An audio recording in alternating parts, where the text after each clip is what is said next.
అతనికి అతని జీవితంలో జాతకంలో అతను జాతకాలను అయ్యి నమ్మడం హిందూ ధర్మాన్ని నమ్మకపోయినా జాతకాలను అయ్యి నమ్ముతాడని మనం చూసాం. ఎందుకంటే మన సూర్యపానం దగ్గరికి వెళ్ళటం, రాజశ్యామల యాగం చేయించడం, తాంత్రిక పూజలు చేయించడం ఇవన్నీ చేయించుకున్నాడు కాబట్టి అతనికి అంటే నాకున్న సమాచారం ఏంటంటే ఒక ఆయన చెప్పింది ఏంటంటే నీకు కారాగార వాసం ఉందని ఈ జాతకంలోను కాబట్టి ఆ పరిహారం ఏంటని అడుగుతారు కదా. ఇప్పుడు ఆ పరిహారం ఏం చెప్తారు ఎవరన్నా ఇప్పుడు నీకేదో శని పట్టుకుందా ఆ, అష్టమ దశ శని ఉందా అది ఇది అని చెప్తారు చూసారు. అలా చెప్పినప్పుడు ఏం చెప్తారు ఏంటంటే పరిహారం అంటాం అయ్యవారులు ఏమన్నా వాళ్ళు ఏం చెప్తారంటే ఏదన్నా పూజలు చేయండి, లేకపోతే పలానా ప్రతి శనివారం అక్కడికి వెళ్ళండి, లేకపోతే మంగళవారం అక్కడికి వెళ్ళండి ఏదో చెప్తారు కదా.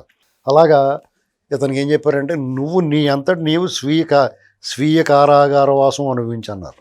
మీకు అందుకని అతను 5 ఏళ్ళు పరిపాలనలో ఆ తాడేపల్లి ఆ ప్యాలెస్ కొంపలోంచి బయటికి రాకుండా చుట్టూరు జైలుకి ఎలాగైతే ఉంటాయో భారీ ఎత్తున పెద్ద పెద్ద ప్రహారీలతోటి కట్టుకున్నాడో, జైల్లో సిబ్బంది సెక్యూరిటీ ఎలా ఉంటుందో అలా ఉంది.